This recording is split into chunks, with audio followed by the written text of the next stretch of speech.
پس ہم نے یہودیوں کے ظلموں کے سبب بہت سی پاکیزہ چیزیں جو ان کو حلال تھیں ان پر حرام کر دی، اور اس سبب سے بھی کہ وہ اکثر اللہ کے رستے سے لوگوں کو روکتے تھے، اور اس سبب سے بھی کہ باوجود منع کیے جانے کے سود لیتے تھے، اور اس سبب سے بھی کہ لوگوں کا مال ناحق کھاتے تھے، اور ان میں سے جو کافر ہیں ان کے لیے ہم نے درد دینے والا عذاب تیار کر رکھا ہے۔ لیکن جو لوگ ان میں سے علم میں پکے ہیں اور جو مومن ہیں،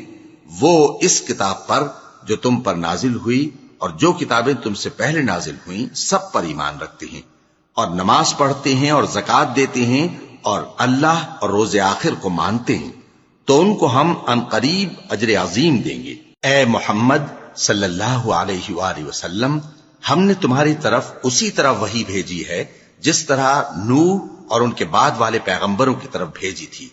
اور ابراہیم اور اسماعیل اور اسحاق اور یعقوب اور اولاد یعقوب اور عیسیٰ اور ایوب اور یونس اور ہارون اور سلیمان کی طرف بھی ہم نے وحی بھیجی تھی، اور داؤد کو ہم نے زبور بھی عنایت کی تھی، اور بہت سے پیغمبر ہیں کہ جن کے حالات ہم تم سے پیشتر بیان کر چکے ہیں، اور بہت سے پیغمبر ہیں جن کے حالات ہم نے تم سے بیان نہیں کیے، اور موسیٰ سے تو اللہ نے خود کلام فرمایا۔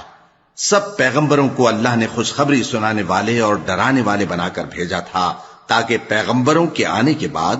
لوگوں کو اللہ کے خلاف کوئی حجت نہ ملے، اور اللہ غالب ہے، حکمت والا ہے۔